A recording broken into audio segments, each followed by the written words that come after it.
One of my favorite books I've ever read, admittedly when I was too young to fully grasp the metaphor of what it meant, is Life of Pi by Jan Martel.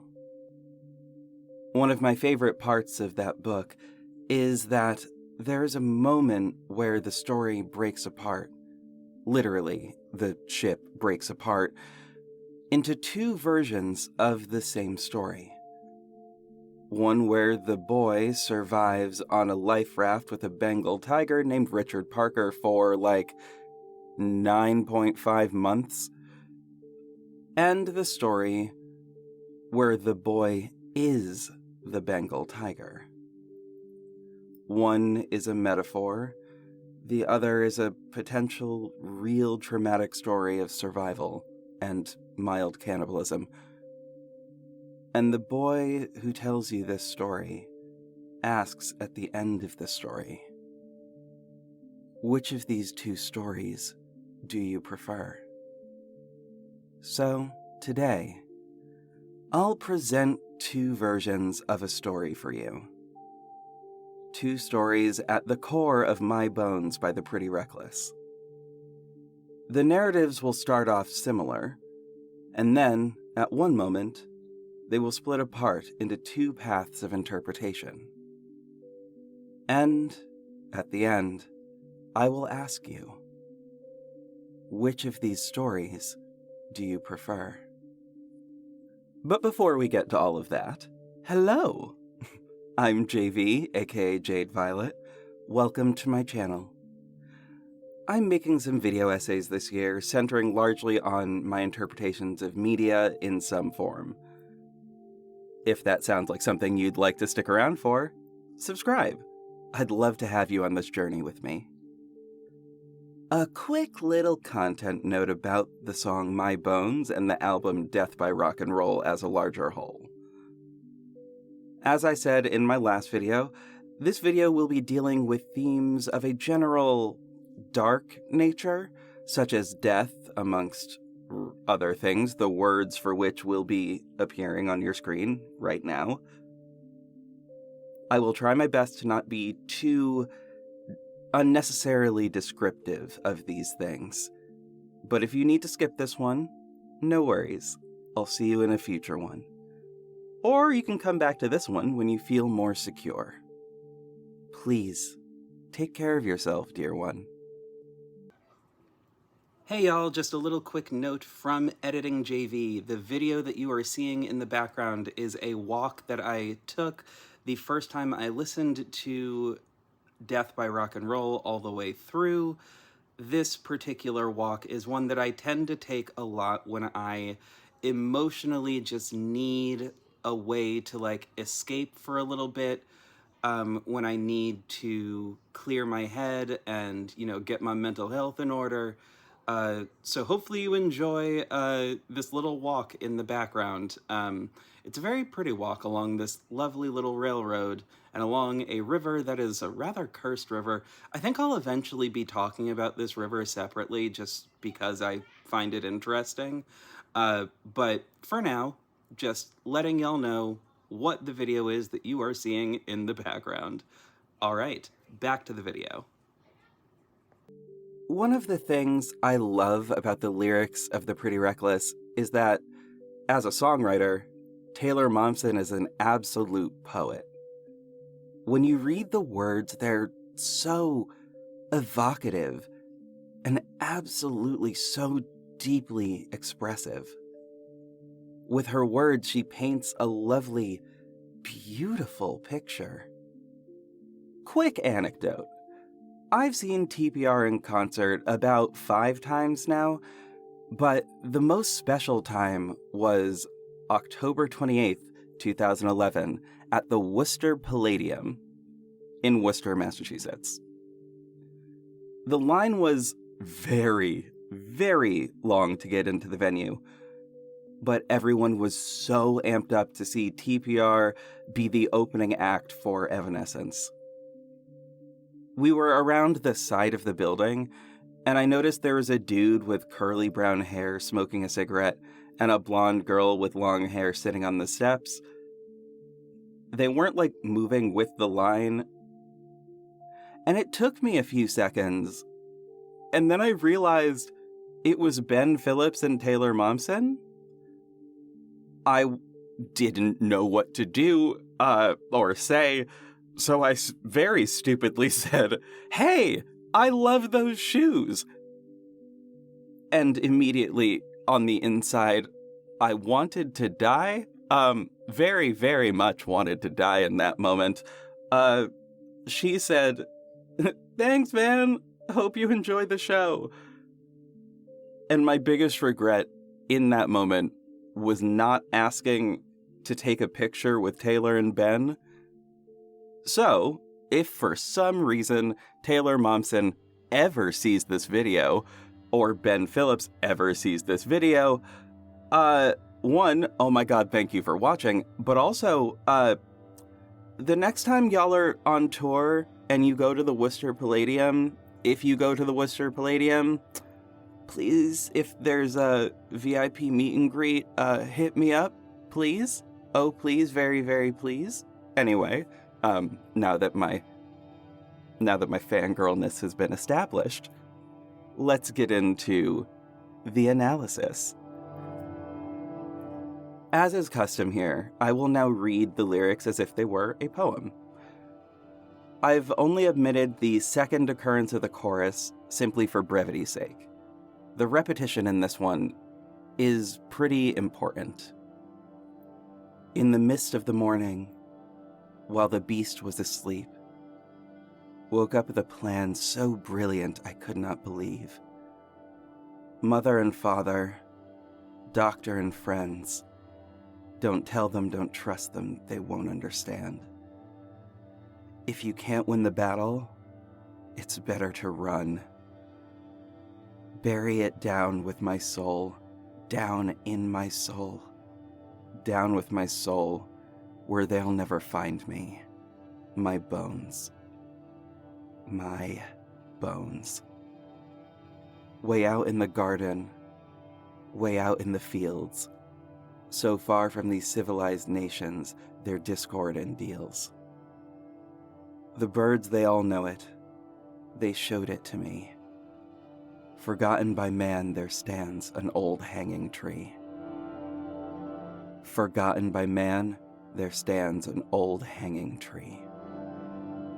Its roots are still growing. It died long ago.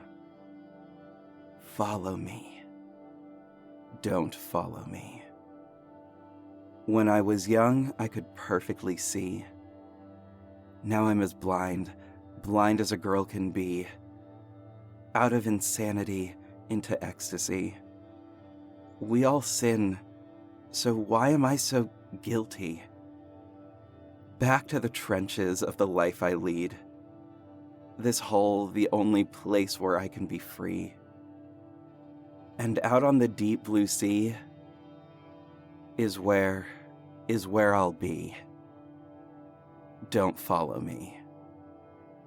In the mist of the morning, while the beast was asleep, I carried out my plan. I carried out my plan. I carried out my plan. I carried out my plan. I carried out my plan. I carried out my plan. So, after hearing those lyrics for the first time, the very day that this album was released, I was personally left with some metaphor-related questions.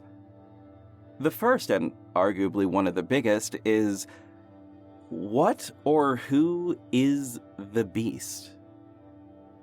The most literal interpretation would have you believe that the beast is actually some type of monster or a predator of some kind.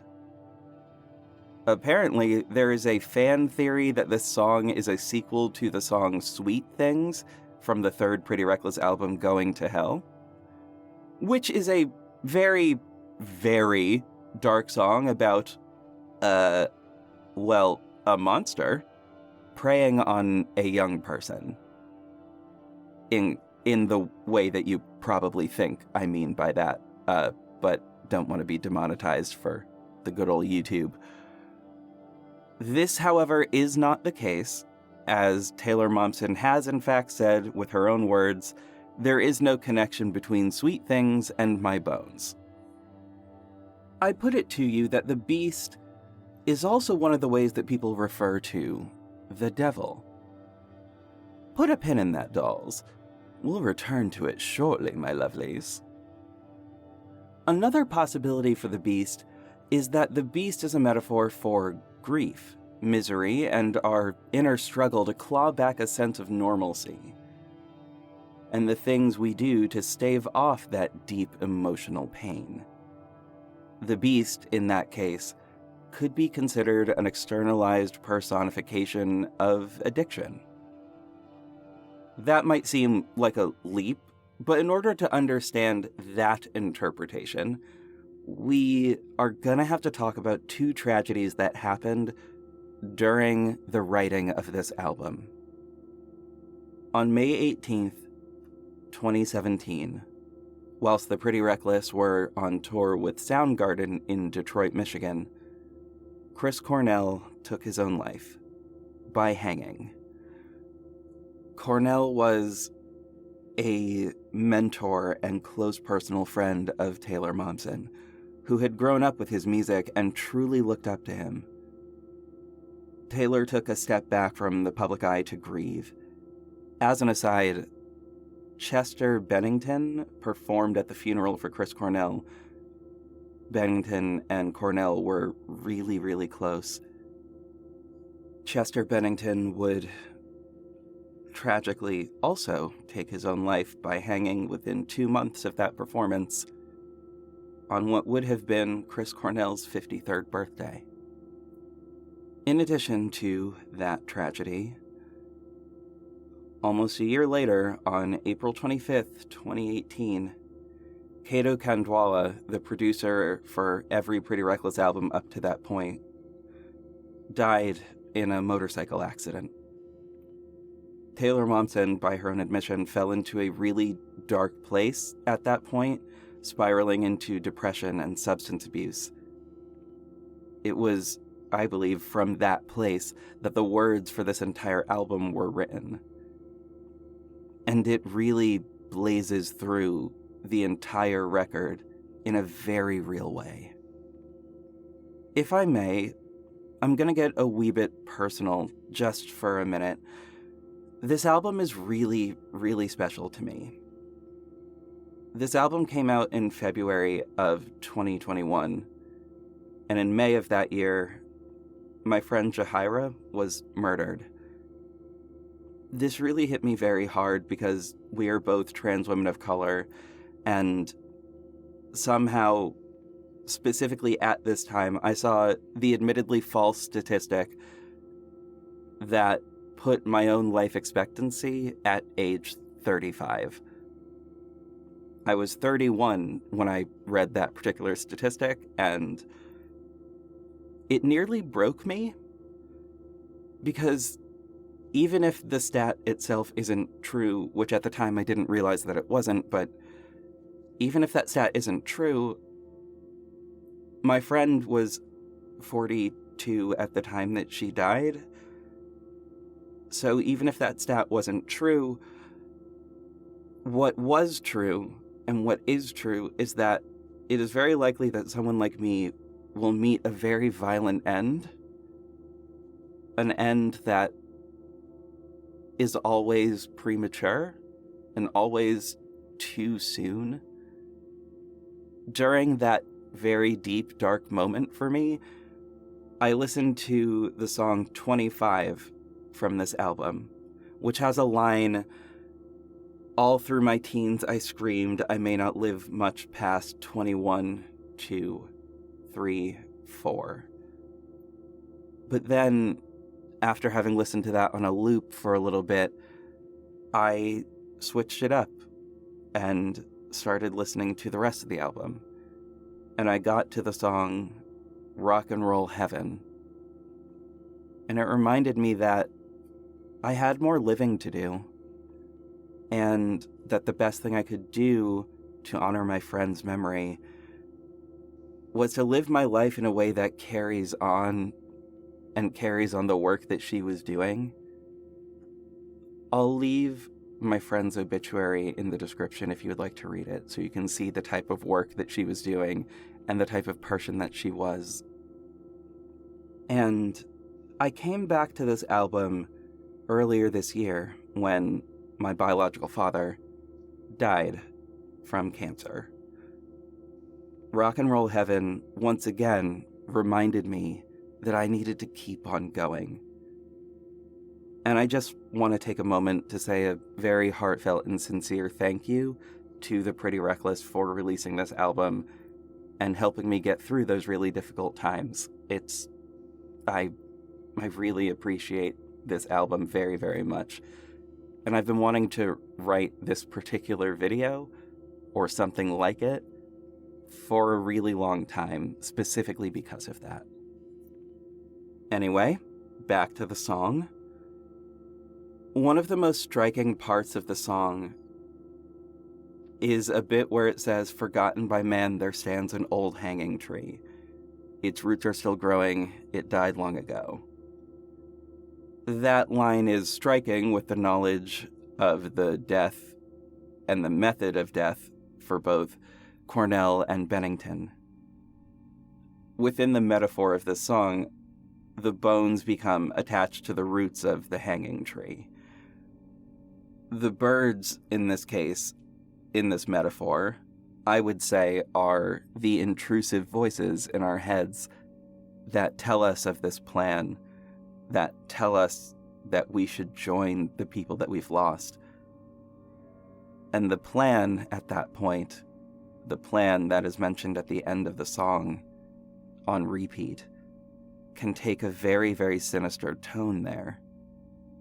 It's no wonder, considering that the word plan is so often attached to a person ending their own life.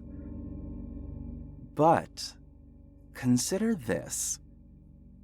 We are hearing the song right now.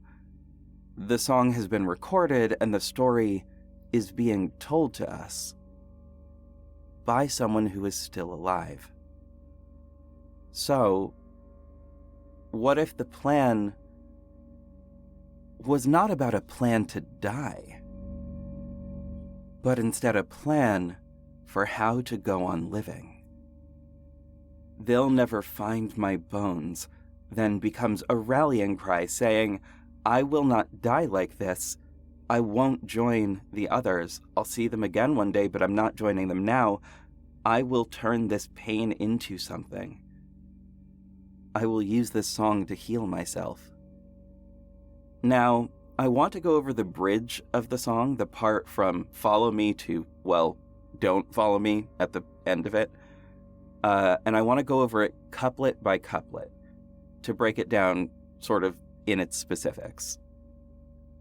So, "When I was young, I could perfectly see. Now I'm as blind as a girl can be." This denotes a longing for a time, a simpler time, before the pain, when things were easier. Pretty standard, pretty clear stuff. "Out of insanity into ecstasy, we all sin, so why am I so guilty?" I've never intentionally, if you know you know, done a drug.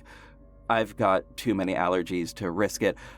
But from what I understand from my friends with addictions who have also dealt with grief, you will often feel guilty for using. But it is one of the few and only things that can make you stop feeling so much for just a few minutes and can make things just temporarily a little more bearable. I really do understand that sentiment, and I empathize with it a lot. "Back to the trenches of the life I lead. This hole the only place that I can be free." This line is difficult to parse out for me, but to use my own personal experiences with grief as a reference point, after my friend died and after my dad died, I found it really hard to carry on with my regular routine because it felt like everyone was watching my every move to make sure that I wasn't going to break. So going inward to my bedroom in my home and not leaving was really one of the only moments I felt allowed to be free to experience all of it. Perhaps this is what it means. I don't know, though. Out on the deep blue sea is where I'll be. Don't follow me. This line right here is the reason it's taken me so long to make this video and to write this essay. It took me a year and a half after hearing this for the first time to understand what this might possibly be in reference to.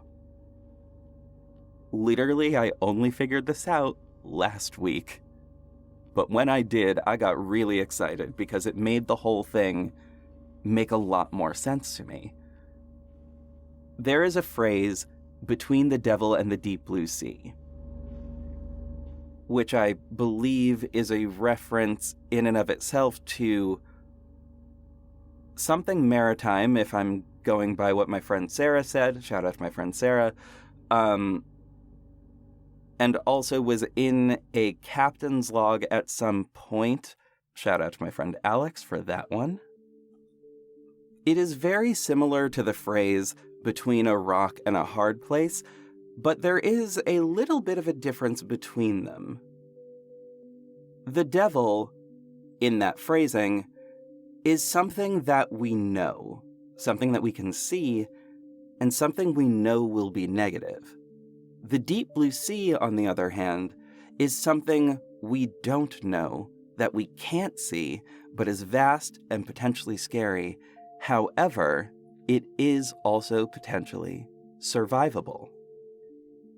To use Life of Pi as a metaphor again, staying on that mossy green island with the meerkats was the devil because you knew it was bad and it could literally kill you. And the lifeboat is then literally the deep blue sea because there is still a chance you'll be able to survive out there. A chance that you might still be rescued. Oh, remember that thing I told you to put a pin in earlier? Remove that pin, honey, because the beast in this song is probably the devil. The devil you know versus the devil you don't. You see what I mean? It's fascinating, right? It becomes a lot more clear, specifically when Taylor sings/screams the line, "Don't follow me," when talking to the beast, which, if you have ever been to a sort of churchy type environment, you might have heard somebody tell the devil not to follow them. You see, it sort of starts to click there. This moment is her talking to the beast and telling it not to come back once she has made her choice. The devil/beast in this case represents continuing to kill yourself slowly with drugs or possibly quickly with a noose, whereas the deep blue sea, as an option, represents the decision to keep on going without the drugs to numb you. So you'll have to feel it all. And maybe, just maybe, you'll come to grips with every last bit of trauma that you've experienced, and maybe, just maybe, on the other side, you'll find happiness again. You know it will hurt, but the thing that drives you forward is hope. Because at the end of the day, what else do we have as people other than hope? Depending on how you look at it, this song can be the last gasping breath of someone about to be on death's door. Or it can be about taking your pain, your grief, your addiction, your trauma, and turning it into something that can heal. I know how I personally choose to see it. My question for you is, which of these do you prefer?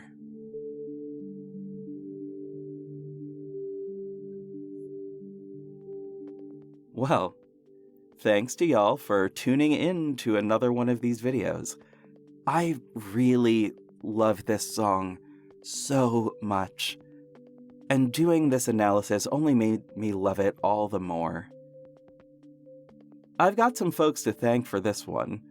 So, thank you to the Pretty Reckless for being a stellar band that I've loved since the first demo dropped in 2009.